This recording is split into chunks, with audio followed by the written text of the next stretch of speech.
ficou lá só alguns meses, mas foi extraordinário que em poucos meses ele pudesse ter levantado uma igreja com tal nível de vida, com esse triângulo: fé, amor, esperança.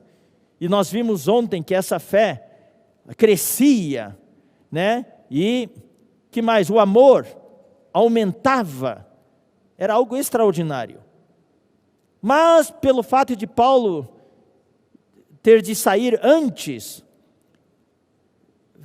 faltou dar aos Tessalonicenses mais fundamentação na verdade. Especialmente na questão, no quesito da vinda do Senhor. Paulo deve ter falado da vinda do Senhor para eles. E eles, então, tiveram formaram ideias erradas. Porque não tiveram tempo da parte de Paulo para explicar com mais detalhes para eles. Eles achavam, por exemplo, que os que morreram não iriam participar do arrebatamento. Então Paulo teve de explicar na primeira epístola que os mortos ressuscitariam primeiro. E nós, os vivos, seguiríamos os mortos, os crentes ressuscitados, no final da grande tribulação. E também, eles tinham um conceito errado, de que o dia do Senhor, a vinda do Senhor já estava ali, era ali, nos próximos dias. Daí, em 2 Tessalonicenses, capítulo 2, Paulo explica para eles, não é bem assim. Então, hoje à noite, nesse trecho de 2 Tessalonicenses 2, versículos 1 a 12, nós vamos ver, sabe, irmãos, o conteúdo de hoje à noite é muito denso. Nós vamos ler muitos versículos, não vamos poder entrar em muitos detalhes, mas nós sentimos que precisamos passar esse conhecimento para vocês, para saber o que nos espera pela frente. A propósito, eu quero dizer para vocês, e eu sei também que há muitos irmãos de diferentes igrejas evangélicas, nossos queridos irmãos em Cristo que nos ouvem. Nós, na vida da igreja, nós temos a nossa teologia. Todas as igrejas têm uma teologia, seguem uma linha teológica. Nós não somos diferentes. Nós temos a nossa linha teológica e nós temos a convicção do que Deus nos deu. Nós temos uma visão, a visão do reino, a visão do galardão, a visão da disciplina, a questão das dispensações, mas nós respeitamos as opiniões dos diferentes mestres cristãos que também ensinam sobre a escatologia, sobre a vinda do Senhor. Não estamos aqui para discutir doutrinas. Não. Discutir doutrinas não leva a lugar nenhum. O que nós queremos é que temos pelo menos uma coisa comum, é que cremos todos que o Senhor vai voltar. E o principal de tudo, se é, por exemplo, existe a linha da vinda de Cristo pré-tribulação, e existe a linha pós-tribulação, e essas duas linhas entram bastante em conflito, em contendas. E qual é a nossa linha? Nós não somos nem pré, nem pós, nós somos os dois.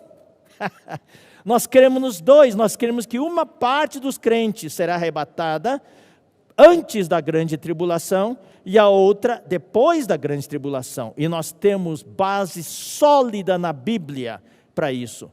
Nós temos muitos irmãos que também estão interessados em escatologia, que assistem nossos vídeos e eu leio os seus comentários. Eu creio que nem assistiram direito, nem seguiram os versículos e já vêm e contestam e criticam. Queridos irmãos, nós não estamos aqui para discutir doutrinas. Não estamos aqui para discutir doutrinas. Nós temos convicção daquilo que cremos, nós temos fundamentação sólida para crer que os vencedores, os que amadurecerem antes, serão arrebatados antes da grande tribulação e o restante terá de passar pela grande tribulação e será arrebatado só depois, no soar da última trombeta. Né? Nós não temos tempo, se tivesse tempo a gente gastaria reuniões e reuniões para mostrar a vinda secreta de Cristo para os vencedores e a vinda pública de Cristo para aqueles que ficarem na grande tribulação. Isso aqui a gente estudará, se houver oportunidade, mas não estamos aqui porque hoje, sabe, irmãos, eu vou dizer para vocês, o nosso encargo, meu, do Pedro, do Miguel, do André, nosso encargo não é apresentar curiosidades escatológicas, apresentar só fatos, só objetivos, coisas assim, não. E também pontos de conflito, nós não queremos enfatizar nada disso. Apesar de nós termos nossa crença, nossa convicção, o que nós queremos é amar-nos uns aos outros, amar os irmãos, amar a igreja. O mais importante de tudo é nos preparar, tá? É nos preparar. O importante é que quando venha o Senhor, nós possamos ser julgados. Uma coisa é certa, todos vamos ser julgados. Não é assim que quando vier Jesus, todo mundo vai receber o galardão. Não. Leiamos os versículos. Haverá o julgamento. Se todo mundo vai receber o galardão, para que tem julgamento? A Bíblia fala em 2 Coríntios 5 que todos compareceremos perante o tribunal de Cristo. Esses todos são os crentes, porque o juízo começa na casa de Deus. Os incrédulos só serão julgados depois do milênio, no grande trono branco, para ver se os seus nomes estão escritos no livro da vida, como nós vimos ontem à noite. Mas nós, os crentes, seremos julgados nas nuvens, no tribunal de Cristo, antes de Cristo descer com os vencedores para a batalha de Armagedon. Então, queridos irmãos, eu quero deixar isso bem claro, não estamos aqui para enfatizar doutrinas, escatológicas, essa linha, aquela linha. O nosso objetivo é apresentar os fatos de acordo com a nossa linha teológica, tá? E nós respeitamos os outros pontos de vista, mas essa é a nossa linha, essa é a nossa reunião, essa é a nossa conferência, e nós queremos apresentar a linha teológica, entre aspas, que Deus nos deu. Eu posso afirmar e assegurar a vocês, queridos irmãos, queridas irmãs da vida da igreja, essa linha que o Senhor nos mostrou é a linha mais completa, mais segura. E claro, tem itens que ninguém consegue definir, como o dia certo, qual é a data da vinda do Senhor, ninguém consegue. E tem certos pontos duvidosos, então nós não vamos enfatizar isso. Mas vamos enfatizar todas as coisas para as quais nós temos versículos e a base bíblica para isso. Tá bom, irmãos? Então fiquem tranquilos, o que nós apresentamos para vocês é o que há de melhor ao longo das eras da história da igreja. É o suprassumo dos ensinamentos que há no meio cristão. Então vamos desfrutar. Bom, aqui fala assim, no que diz respeito, no versículo 1, a vinda de nosso Senhor Jesus Cristo e a nossa reunião com Ele. Essa reunião com Ele, onde é? Essa reunião com Ele é nos ares. Tá? Quando soar a última trombeta, depois da grande tribulação, todos nós vamos nos reunir com Ele ali. Nós vos pedimos. Bom, essa palavra vinda, no grego é parousia. Parousia. Se escreve parousia, inclusive está no nosso dicionário em português. Existem 3 versões de grafia: parousia, parousia ou parúzia. Mas a forma preferencial é parousia, que vem diretamente do grego e está no nosso dicionário. Essa palavra nós já explicamos antes, significa presença, presença do Senhor. Por que presença? Porque quando houver o arrebatamento, conforme nós cremos, dos vencedores, antes da grande tribulação, nós seremos arrebatados, a Bíblia diz, ao trono de Deus, ao terceiro céu, e nós estaremos com Cristo durante 3 anos e meio na descida aos ares, e teremos a presença do Senhor, por isso que chama parousia. Eu tenho que tomar cuidado com o tempo, porque se eu não tomar cuidado, eu me empolgo. E, irmão, nós vamos sair daqui só meia-noite, viu? Só meia-noite. Tá? Então, eu preciso controlar o tempo, porque eu amo falar da volta do Senhor. Então, a parousia do Senhor. Vamos ler alguns versículos, irmãos. Vamos ler 1 Tessalonicenses, capítulo 2, versículo 19. O Miguel apontou para nós, quando ele compartilhou anteontem, que todo final de capítulo de 1 Tessalonicenses fala da vinda do Senhor. É interessante, todos 5 capítulos. Mas o termo parousia é usado no final do capítulo 2, capítulo 3, capítulo 4 e capítulo 5. Então vamos ler essas 4 ocorrências dessa palavra parousia.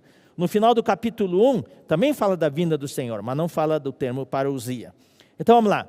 1 Tessalonicenses 2, 19. Pois quem é a nossa esperança ou alegria, ou coroa em que exultamos, na presença de nosso Senhor Jesus em sua vinda, parousia? Não sois vós? Capítulo 3, versículo 13. A fim de que seja o vosso coração confirmado em santidade, isento de culpa, na presença de nosso Deus e Pai, na vinda, parousia, de nosso Senhor Jesus, com todos os seus santos. Capítulo 4, versículo 15. Ora, ainda vos declaramos por palavra do Senhor isto: nós, os vivos, os que ficarmos até a vinda do Senhor, parousia, de modo algum precederemos os que dormem. Capítulo 5, versículo 23. O mesmo Deus da paz vos santifique em tudo, e o vosso espírito, alma e corpo sejam conservados íntegros e irrepreensíveis na vinda, na parousia de nosso Senhor Jesus Cristo. Vamos ler também Mateus capítulo 24. Mateus 24 é o capítulo que fala da vinda do Senhor. Mateus 24, versículos 1, 2 e 3. Tendo Jesus saído do templo, ia se retirando quando se aproximaram dele os seus discípulos, para lhe mostrar as construções do templo. Ele, porém, lhe disse: estão vendo tudo isso? Em verdade vos digo que não ficará aqui pedra sobre pedra que não seja derrubada. No Monte das Oliveiras, achava-se Jesus assentado quando se aproximaram dele os discípulos em particular e lhe pediram: dize-nos, quando sucederão estas coisas e que sinal haverá da tua vinda, parousia, e da consumação do século? Eu só vou poder ler, não vou poder descrever nada, senão realmente não vai ter tempo. Tá? Isso aqui é só para mostrar a ocorrência dessa palavra. Então aqui eu vou falar o seguinte, irmãos: a parousia do Senhor é um processo que dura 3 anos e meio. São 7 eventos que compõem a parousia do Senhor. Primeiro evento, eu só vou agora enumerar os eventos. Primeiro evento, o arrebatamento dos vencedores, representados pelo filho varão e as primícias. Segundo evento, a grande tribulação, que dura aproximadamente 3 anos e meio. Terceiro grande evento, Cristo desce aos ares, até a nuvem. Quarto grande evento, o arrebatamento da maioria dos crentes aos ares, para as nuvens, já no final da grande tribulação. Quinto evento, o tribunal de Cristo nas nuvens. Sexto evento, as bodas do Cordeiro, o casamento de Cristo e a sua igreja nas nuvens. E sétimo evento, o término da parousia, a descida de Cristo das nuvens para a terra. Então, esses são os 7 grandes eventos. Então, vamos lá. O arrebatamento dos vencedores, data indeterminada, ninguém sabe quando vai acontecer isso. Por isso que ele fala que vem como ladrão na noite, tá? E falou para vigiar, porque se todo mundo soubesse, ninguém precisava vigiar. Então, os vencedores são arrebatados até o trono, até o terceiro céu. Daí, uma vez que arrebatados, é a única oportunidade que nós teremos de visitar onde Deus mora, o trono de Deus. A partir daí, já começa a descida aos ares. Essa descida dura 3 anos e meio. É essa descida que se chama a parousia do Senhor, porque os crentes vencedores arrebatados terão a presença do Senhor nesses 3 anos e meio. Daí desce até os ares, e daí quando desce aos ares, de maneira visível, quando chega até a nuvem, ele aparecerá de maneira visível. Tá? Durante os 3 anos e meio que ele está descendo, está invisível. Mas quando chegar até as nuvens, todo mundo verá sobre a nuvem. Daí vai tocar a 7ª trombeta. E os mortos, crentes mortos vão ressuscitar, e os vivos vão segui-los, vão ser todos arrebatados até a nuvem, até o tribunal de Cristo. Daí vamos ser julgados no tribunal de Cristo. Daí depois do julgamento, separando os vencedores daqueles que terão de ser disciplinados. Os que serão disciplinados serão lançados nas trevas, onde há choro e ranger de dentes, para amadurecerem, para poderem entrar na Nova Jerusalém. Isso vai durar 1000 anos. E os vencedores, então, se casarão com Cristo, como a noiva de Cristo. Daí, Cristo vai descer da nuvem e vai vir para a terra. Agora nós vamos ler os versículos, tá, irmãos? Por isso que eu falei que temos muitos versículos para ler. É importante nós sabermos esses eventos da parousia. Então, primeiro evento, o arrebatamento dos vencedores. Vamos lá então, ler Apocalipse, capítulo 12, versículos 5 a 6. Eu ressalto, irmão, não vou poder explicar muito, porque muito já foi explicado nas semanas anteriores, em todos esses sábados e domingos, tá? Eu vou só ler para nós podermos nos localizar.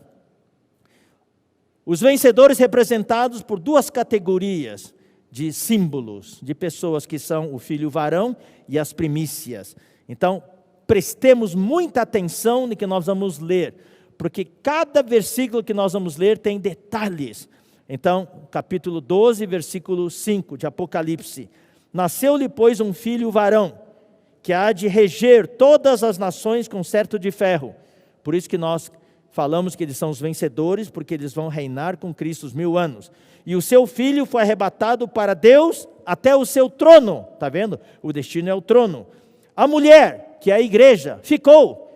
A mulher, porém, fugiu para o deserto.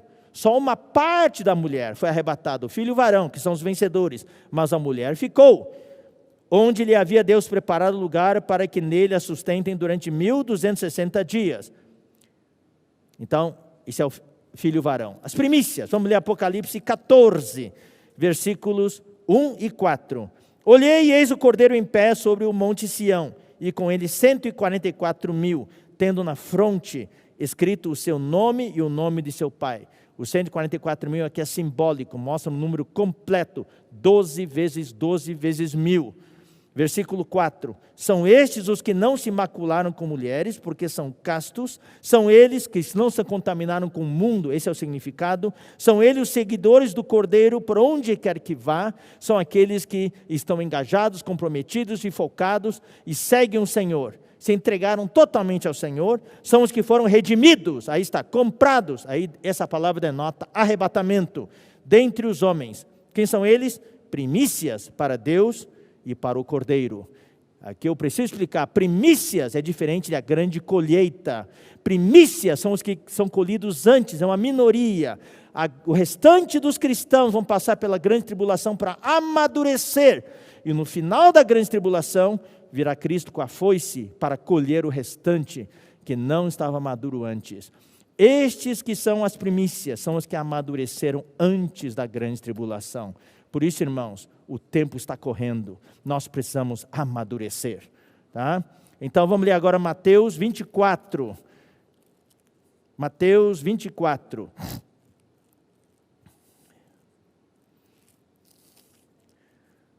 Estou aqui apresentando para vocês todas as peças do quebra-cabeça, tá? Versículo 36 até 42. Mas a respeito daquele dia e hora, ninguém sabe, nem os anjos dos céus, nem o Filho, senão o Pai. Pois assim como foi nos dias de Noé, também será a vinda do Filho do Homem. Se fosse esse dia, é o dia do arrebatamento secreto, antes da grande tribulação, porque ninguém sabe. Muitos dizem, não, o arrebatamento é só depois da grande tribulação. Aquele dia todo mundo vai saber. Quando o anticristo aparecer, você pode contar no relógio, no calendário, 3 anos e meio. Então quando fala naquele dia ninguém sabe, é o arrebatamento secreto. Pois assim como foi nos dias de Noé, também será a vinda do Filho do Homem. Porquanto assim como nos dias anteriores ao dilúvio, comiam e bebiam, é o que está acontecendo hoje, casavam e davam-se em casamento, até o dia em que Noé entrou na arca. Não o perceberam, senão quando veio o dilúvio e os levou a todos. Assim será também a vinda do Filho do Homem. Então vem aqui, ó. Então, 2 estarão no campo, um será tomado e deixado o outro. 2 estarão trabalhando no moinho, uma será tomada e deixada a outra. Nós cremos que esses 2 e essas 2, todos são cristãos, são crentes. Tem aquele que fala, não, um é cristão, o outro é incrédulo. Se fosse assim, então Jesus não precisaria falar o 42. O 42 fala o quê? Portanto, vigiai. O incrédulo não vigia. Essa palavra foi falada para os discípulos. Então Jesus estava falando para os crentes. Vocês crentes têm que vigiar. Não pense que sendo crente está tudo garantido. Vocês podem ser crentes, cristãos, mas um será tomado e deixado o outro. Você tem que vigiar.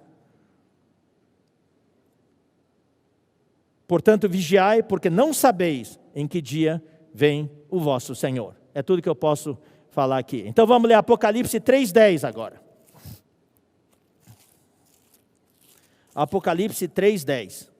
Porquanto guardaste a palavra da minha perseverança, também eu te guardarei da hora da provação que há de vir sobre o mundo inteiro, para experimentar os que habitam sobre a terra. Essa hora da provação, nós cremos que é a grande tribulação. Por isso que hoje nós precisamos guardar a palavra, olha só, não é palavra qualquer, é a palavra da minha perseverança. Por isso que Jesus falou, aquele que perseverar até o fim, esse será salvo.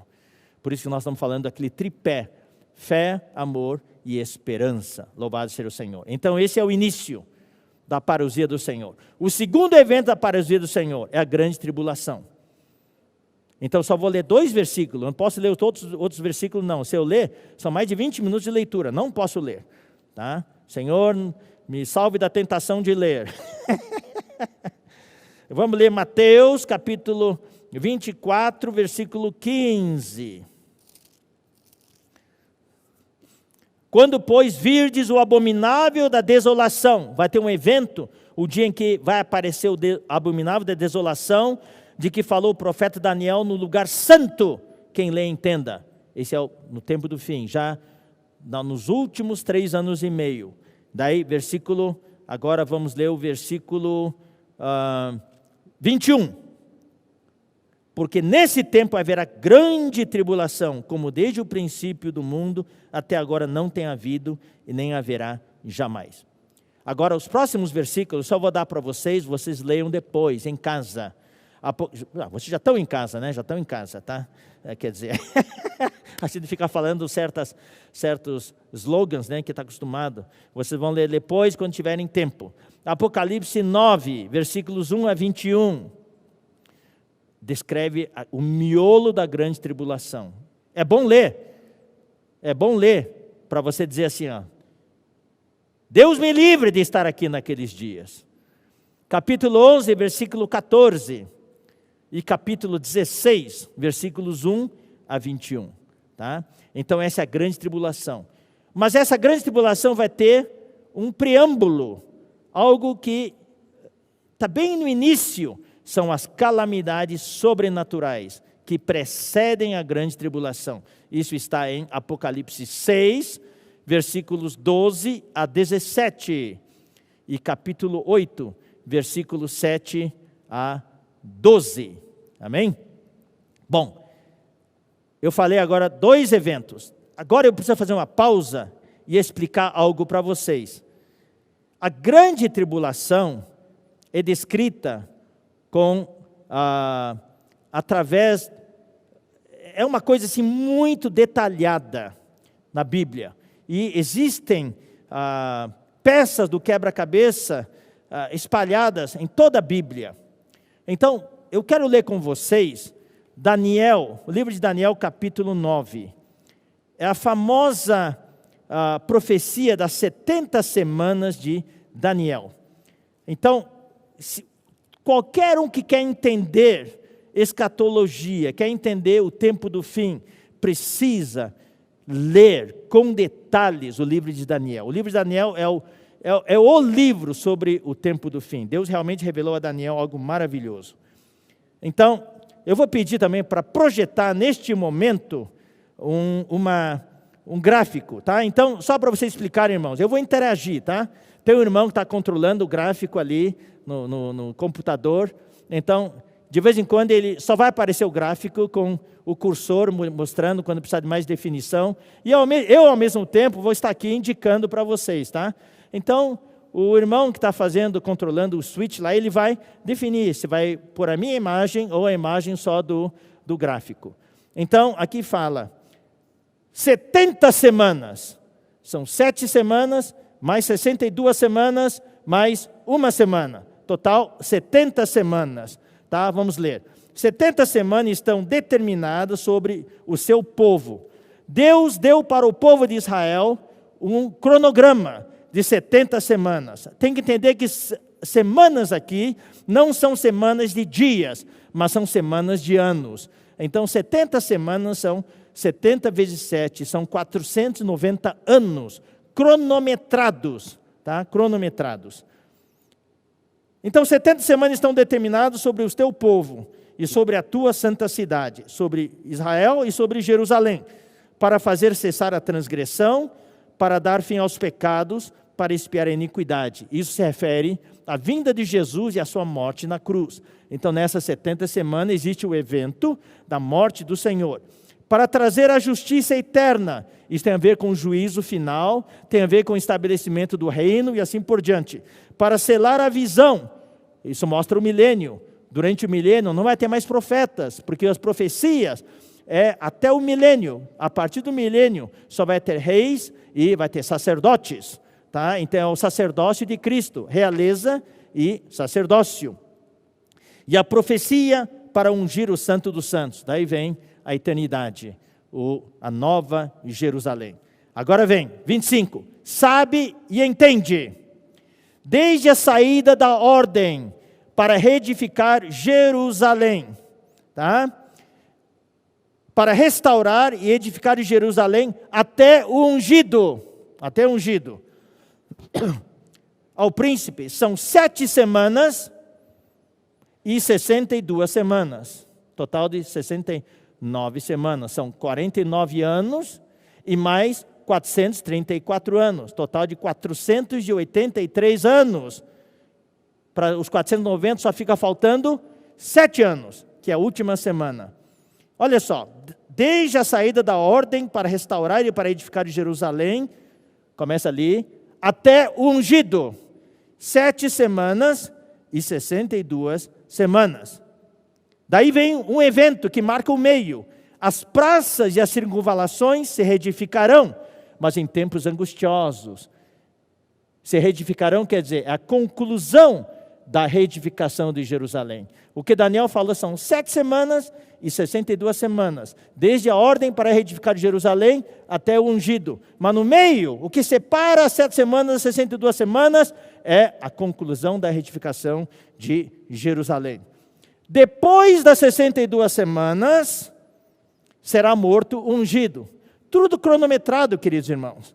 Tudo cronometrado. Será morto o ungido. E já não estará. E o povo de um príncipe que há de vir destruirá a cidade e o santuário. Esse é o general Tito, que destruiu Jerusalém no ano 70 depois de Cristo. E seu fim será num dilúvio. E até o fim haverá guerra. Desolações são determinadas. Falou do general Tito, mas em seguida fala, ele fará firme aliança. A mesma pessoa, na profecia que é o general Tito, agora se refere ao anticristo. Nós vamos falar isso em detalhes daqui a pouquinho. Ele fará firme aliança com muitos é com o povo de Israel, por uma semana. Está vendo aqui? Ó? São os últimos 7 anos, a última semana das 70 semanas de Daniel. Ele fará firme aliança com muitos por uma semana. Na metade da semana, fará cessar o sacrifício e a oferta de manjares. Sobre a asa das abominações virá o assolador, até que a destruição que está determinada se derrame sobre ele. Ou seja, nesse primeira metade dos 7 anos, vai haver paz, vai haver o acordo global, o grande acordo entre Israel e os países árabes. E vocês estão sabendo, irmãos, né? Já eu li ontem, houve o acordo entre o Egito e Jordânia com Israel, anos atrás, mas agora, Emirados Árabes Unidos, Bahrein, Kosovo e também Sérvia, todos estão assinando. O próximo, acho que vai ser Omã, depois ainda a Arábia Saudita, e o país após país, o grande acordo está já se delineando, se consolidando. Então, durante esses 3 anos e meio haverá paz, e o povo de Israel vai poder reconstruir o seu templo e vai adorar. Mas no meio da semana, aparecerá o anticristo. Então, ele vai colocar no templo o abominável da desolação, que nós lemos há pouco em Mateus. Então, ali vai começar a grande tribulação, tá, irmãos? Esse é por isso que está escrito aqui, ó, GT. GT. GT não é o símbolo de um carro, de corrida, não é nada disso. É grande tribulação, tá? Grande tribulação. Então, isso aqui é o cronograma, irmãos, tá? Não se preocupem em copiar muito isso, porque isso aí tudo vai ser disponibilizado pelo Instituto Vida para Todos para vocês. É só baixar, tá? Preste muita atenção, só isso. Tá. Agora eu preciso explicar um pouquinho sobre esses 3 anos e meio. Esses 3 anos e meio, tá? Então vamos ver o que a Bíblia fala desses 3 anos e meio. Então, a primeira menção é o que nós falamos, na metade da semana, no versículo 27. Se é uma semana, são 7 anos. Metade da semana são 3 anos e meio. Agora vamos ler. Apocalipse 11, 2. Aqui eu vou mostrar toda a base bíblica, completa, base completa, mostrando que a grande tribulação vai durar 3 anos e meio. Só que a Bíblia usa figuras matemáticas diferentes. Tá? Então, Apocalipse 11, 2. Mas deixa de parte o átrio exterior do santuário, e não o Messas, porque ele foi dado aos gentios. Estes, por 42 meses, calcarão aos pés da cidade santa. 42 meses, quantos anos são? 3 anos e meio. Capítulo 13 de Apocalipse, versículo 5. Foi-lhe dada uma boca que proferia arrogâncias e blasfêmias, e autoridade, esse é o anticristo, para agir quanto tempo? 42 meses, 3 anos e meio. Agora vamos para Daniel capítulo 7. Daniel capítulo 7, o tempo corre, ó Senhor Jesus. Daniel capítulo 7, versículo 25. Proferirá palavras contra o Altíssimo, magoará os santos do Altíssimo e cuidará, esse é o anticristo, e cuidará em mudar os tempos e a lei, e os santos lhe serão entregues nas mãos por 1 tempo, 2 tempos e metade de 1 tempo. 1 tempo é 1 ano, 2 tempos é mais 2 anos, e metade de 1 tempo é mais meio ano. São 3 anos e meio, aleluia. Apocalipse 12, 14. Irmão, nós estamos numa corrida de Fórmula 1 aqui, tá? Apocalipse 12, 14. E foram dadas à mulher as 2 asas da grande águia. Isso depois que o filho varão é arrebatado, a mulher que representa a igreja fica no deserto, fica aqui na terra. Então são dadas à mulher as 2 asas da grande águia para que voasse até o deserto, ao seu lugar que Deus preparou, aí onde é sustentada durante 1 tempo, 1 ano, tempos, no plural, 2 anos, e metade de 1 tempo, meio ano, fora da vista da serpente. 3 anos e meio. Vamos ler agora Apocalipse 12, 6. Apocalipse 12, 6. A mulher, porém, fugiu para o deserto, onde lhe havia Deus preparado um lugar para que nele a sustentem durante 1260 dias. Quantos dias tem no ano? 360 dias. Na Bíblia, o ano não tem 365 dias. Na Bíblia, o ano tem 360 dias. Então, 1260 dias são exatamente 3 anos e meio. Esta é a totalidade da base bíblica, que a grande tribulação vai durar 3 anos e meio. Bom, vimos os 2 eventos com detalhes já, da parousia. Primeiro, o arrebatamento dos vencedores. Segundo, a grande tribulação, que vai durar 3 anos e meio. Terceiro evento, Cristo desce aos ares. Tá? Desce aos ares. Agora, de forma visível, ele vai aparecer sobre a nuvem. Então, vamos ler Apocalipse 10, 1.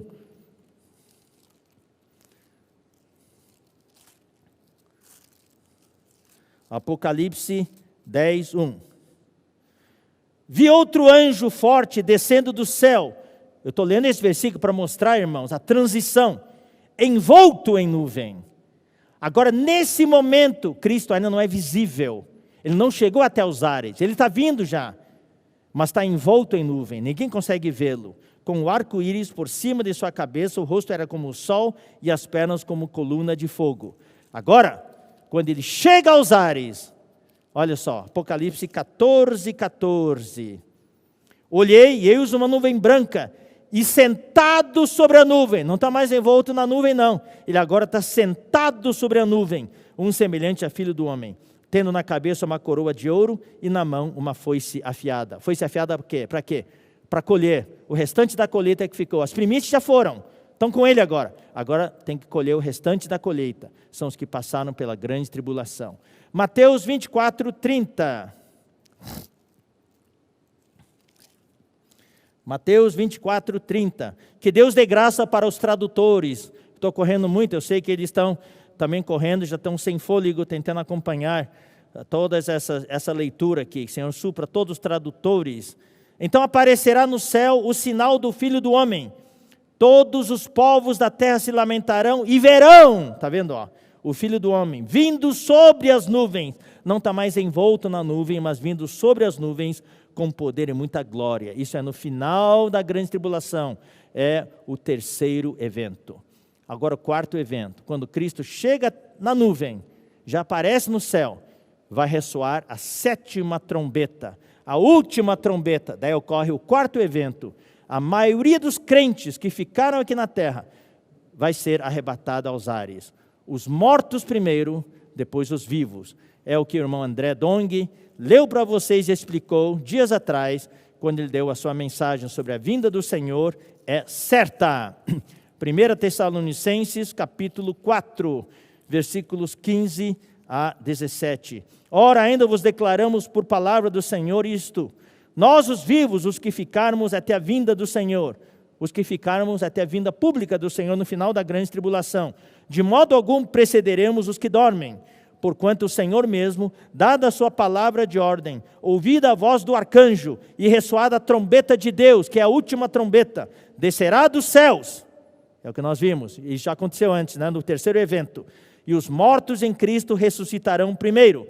Depois nós, os vivos, os que ficarmos, seremos arrebatados juntamente com eles entre nuvens, para o encontro do Senhor nos ares. E assim estaremos para sempre com o Senhor.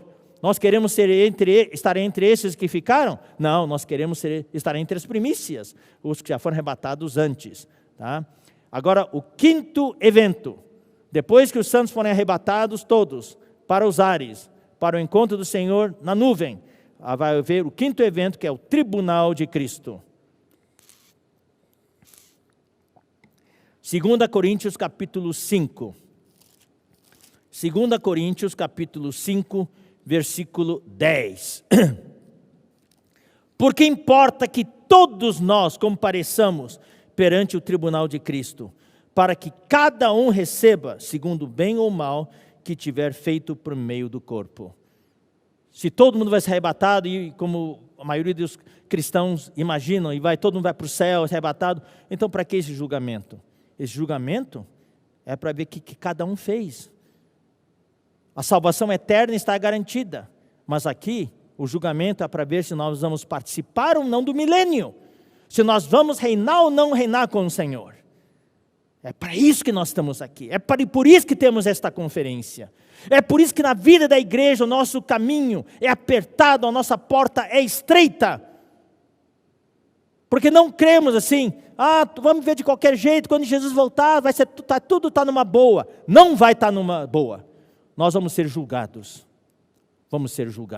Daí Mateus 25 fala do julgamento das virgens, e também dos servos, aqueles que receberam os talentos. Daí, depois do julgamento, os que forem aprovados, para quem o Senhor falou, servo bom e fiel, entra no gozo do teu Senhor. Esses participarão do evento 6, que são as bodas do Cordeiro, o casamento do noivo com a noiva. A igreja hoje é a noiva de Cristo. Apocalipse capítulo 19, versículos 7 a 9. Alegremo-nos, exultemos e demos-lhe a glória, porque são chegadas as bodas do Cordeiro, cuja esposa a si mesma já se ataviou.